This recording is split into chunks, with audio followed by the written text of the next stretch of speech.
Hey guys, Banana Lock here. Welcome back to another Watcher Realms video. You can see we're back on the test server again because we have more new units coming, surprisingly. I know we literally just had the 3 new units, Violeta Vane, Gretchen, as well as Akira, but now we have 2 more units that were added to the game, and hopefully this comes a few days after those first 3 videos were posted. Now, we've already covered Goldrug in another video, and now let's focus on this new Esoterus' tank, Graves Greybeard. So it's a defender, 18 cost, and he offers team protection, ally buff, and he's an anti-air unit as well. Very interesting combination. And if let's say we move on to his kit, you can see 3.3k base attack, 23k HP. That's not too high, so it already tells you that this guy is not gonna be an all-out tank. And then the range is very interesting. That's almost like the Cyrus range. So 4 tiles ahead, block of 3 that's standard, and then 18 cost, attack interval 2.4 seconds. Yeah, I mean, from this looks alone, it seems like this guy is not gonna be a straight up tank. He's gonna be more of a hybrid similar to Knight Arlet, but let's get into his skill kit without further ado. Now, talent: when other allied heroes within 2 tiles of the hero takes damage, applies Tidal Mist to them. Cannot be targeted by enemies and restores HP equal to 10% of his attack per second, and this lasts for 10 seconds. When the hero blocks the enemy, Tidal Mist is removed, dealing 100% damage and inflicting stun for 3 seconds up to 5 adjacent enemies. So it's sort of like a backup plan in the sense that if someone gets hit or anything, he is gonna be providing that protection, provided they don't get one-shotted. And then he also is going to heal them, but his base attack is pretty low, so I'm not sure how effective the heal will be. But the stun is pretty interesting because it's a 3 seconds one. And the trigger interval for each hero is 30 seconds. So it's like a 33% uptime. Hero gains 20% physical and magic damage reduction and inflicts slow when dealing damage to them.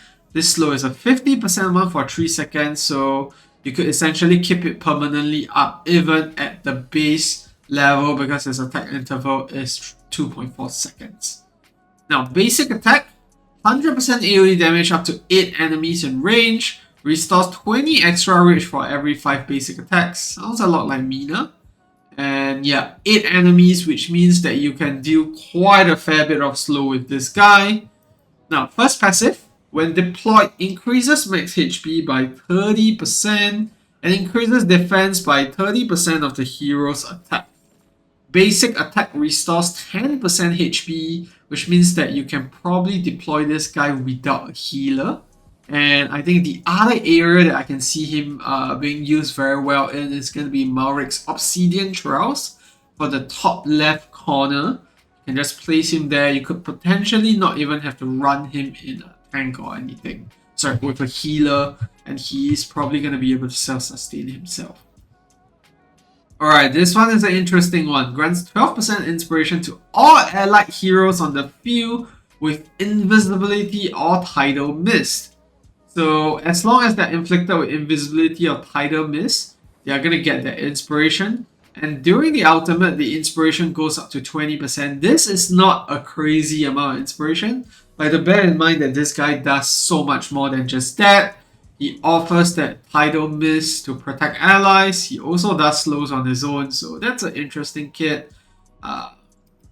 Invisibility is also one thing that screams Gear 3 to me. It means that once you place him down, he is going to grant inspiration to those units sitting on the right side. So think of units like Ren Holo, think of units like Alora. They're all going to get inspiration as well from just existing on the field permanently. It's not even like an uptime thing. They're just going to get that straight up inspiration. So yeah, this is screaming that at the moment.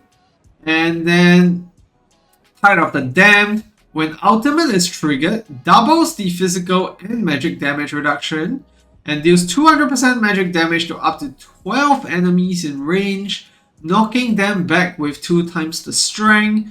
And during the ultimate, the hero becomes the priority for ranged enemies and applies Tidal Mist to all allied heroes in the talent's range. So it means that he is just going to activate the Tidal Mist no matter what. They don't have to take damage, and he is going to be taking the bulk of the aggro. And yeah, this is a 16-second ultimate. The cost is at 900, but bear in mind, this guy is Esotericis, so you are going to probably be able to get some decent use with him in that regard.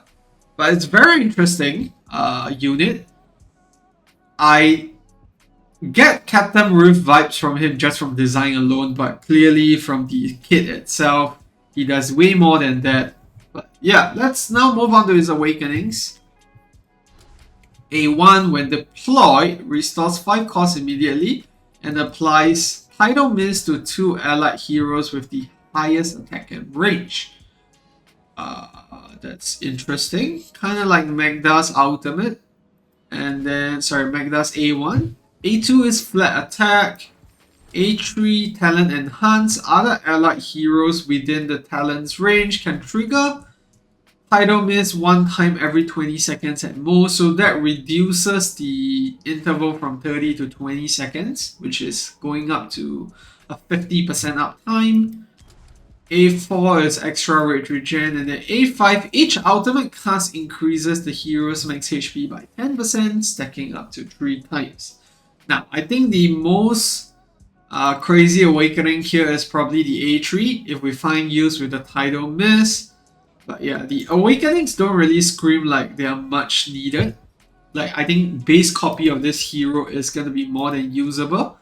And yeah, I am very curious to test him out and see how he works, and especially see, you know, whether this unit is going to be meta in any areas of the game. And he has no exclusive artifacts, so just a usual Bastion Ring and stuff. But yeah, that's Greybeard. Very interesting name with the apostrophes. And yeah, let's get into it. Let's test him in a few areas that we mentioned, and we'll see how he actually functions there. Alright, so one of the areas that we're going to test out Greybeard in is going to be Garrett 3. This is one of the areas where invisibility units are always used. So we always have someone invisible on the right side, and there's no better hero that can synergize with that than Greybeard, because he's the only unit that can provide inspiration globally to units as long as they're invisible. I think this might be the first case that we've seen so far. And he also provides it to units around his Tidal Mist, but what we want to focus on is the invisibility a bit, because there's no way to buff units on the right side at the moment. You simply don't have the tiles to do so. So this is the first unit that's going to be able to do that. Now let's see how that all works out for him. Okay, so I'm going to do Yuri first. And then once we have the cost gen down, I'm going to just pop the ultimate. And with Silas down next. And after this, I think we'll get cost for Ruin Hollow. So going to put him down to attack the units on the side. And then once that is done, we'll have Greybeard do a bit of slow here. That's going to help in keeping these units under control. And then now we can put down Nerissa. Go. And yeah, once we have that basic hit out, I'm just going to put down Kai. And then we'll just put these units to the side. Gonna get Ruin Hollow's ultimate up again. Yeah, that's just gonna help in taking down the boss. Unfortunately, Ruin Hollow got hit there. So he might not survive if we get another, you know, round of ultimates that he goes off invisibility. Let's hope he kills off these guys here. Go. And wait for a basic hit coming from him before we cast the ultimate there.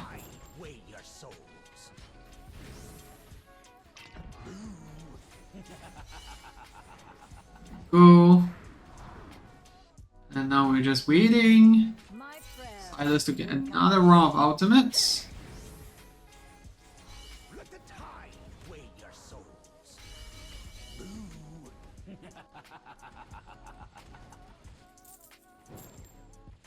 Right side looks clear.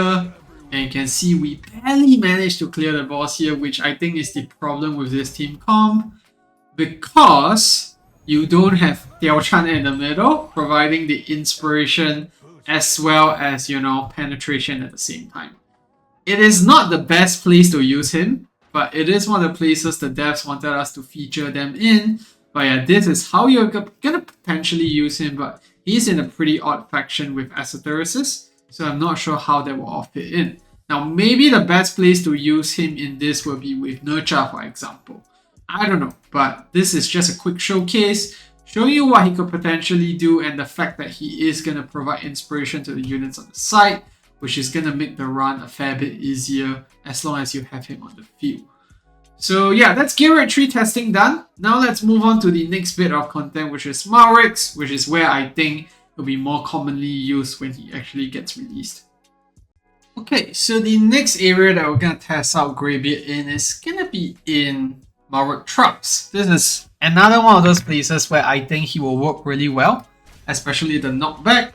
And the fact that over here we don't really have much, okay, we do have options for inspiration, but yeah, it's limited. You have Rivenhall, you have Constance, but I think Greybeard is a tank on top of all that, which does offer a fair bit more of utility. So we're going to do Moradin down first, then we're going to switch things over, and now let's put Greybeard down and see what he can do. And with Valara, you can see the slows taking place there. So Valara is going to get inspiration. Okay, to be fair, Nerissa is here giving inspiration. Let's say on Nerissa was A1, then the inspiration will actually be coming from Greybeard instead. And then if let's say we do Roselia down here, with that, you're just going to have two very strong knockback teams that are just essentially going to be very much untouchable throughout the entire run. Then we'll switch Moradin up top. And yeah. The thing about Greybeard as well is that I think he does sustain pretty well. He does 10% HP every time he does a basic attack. So let's say we remove Nerissa here, we can also have a glimpse to see how that looks like. Unfortunately, we have Scent Takers coming out on the side, so that might be a bad idea. Let's see. Okay, he does provide regen to the units on the side as well, which is handy, and you can see that he is restoring HP pretty quickly. But of course, with Scent Takers on the side, it is going to be a bit more dicey. But once he gets his ultimate up again, which has quite a good uptime, this is Esotericis. Then you can see that coming in pretty handy. Yeah, then he's going to get that regen. And then up top, we also have Roselia just doing all the work in the world. And yeah, this is just going to pretty much rinse and repeat the whole way through. And this long range helps a lot in, you know, just getting that slow going on before the units even come in. Where I will see him being very useful is against the Baron Hordes. This will work really, really well in conjunction with Valara. And you can see that we can even remove the healer and they're surviving pretty well. I think that's something that if you pair with any other tank in the game right now, it's just not going to be possible. You can see the healing coming out whenever he does his ultimate. And this is definitely not random, it's been there for 2 whole waves now. And pop Moradin's ultimate. Congratulations. You can see the ultimate is back up again before the next wave comes in. We still have the mob spawning down bottom. What is going on RNG wise? I mean, to make this even more reliable run, what you could potentially do is instead of popping his ultimate that early on, you pop it when the Scent Takers are near so that you recover more HP that way. So let's say we switch off the auto here, wait for the Scent Takers to arrive, and now we pop the ultimate. You can see that we're going to get a bit more regen overall. And yeah, Valara is probably going to heal back up to full HP. And yeah, that's basically how I see Greybeard working. Because right now, if let's say we do Chaotic, then you're gonna have an off-faction tank because you want Valderon, Dracula doing all the damage, the single target hits. Then Greybeard is gonna fit in very nicely there with Cyrus as the one tank on the lane, and then the other tank on the other lane is gonna be Greybeard. And yeah, on top there you can see that we even run this team without any healers and sorry, without any proper tanks instead. Because with Rosalia that's just possible, and then yeah, Moradin's gonna die there because we don't actually have a healer on there. So yeah, that's basically the showcase for this Mossy Trial. And then if let's say we talk about the other trials, which is gonna be the Volcano one, then I think where he's gonna come in handy is gonna be the Tidal Miss, blocking one hit. So let's take a quick look at his kit before we jump into that. I need to just make sure we have a Baron Salam so that we can actually showcase that going on here.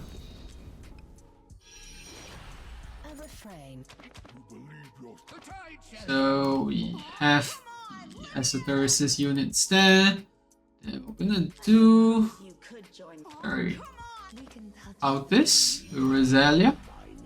And we can't do Moradin anymore, so let's put the rest of the units down instead. Who else can we squeeze in? I think that's basically it. So what I'm trying to showcase is this Tidal Miss. So Tidal Miss makes it such that the enemies cannot be targeted, and wherever they get blocked, they deal damage and inflict stun on 3 seconds for up to 5 adjacent enemies. That's what I want to see if we can block, Baron Salam from doing damage. Now I just need one more unit up here to deal with the waves on the right. So let me just put one more unit in. I'm just going to squeeze in Honora. That's probably going to do decently well there. Just need a unit with Inferno Raw.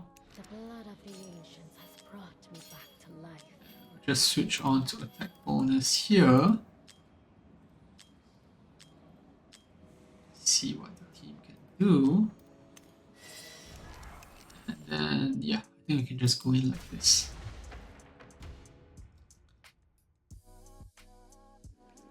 Okay, so we're gonna have a few things to take note of here. We can just put Honora down first. Along with a tank, we're just gonna use Check Grim here. And then we'll do Valara. We'll do Greybeard on the side so that we have double knockback.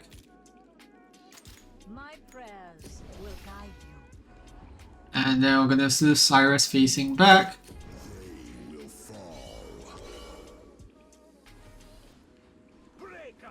And this is actually a bad place to showcase Baron Salam because he has magic damage reduction. But let's see.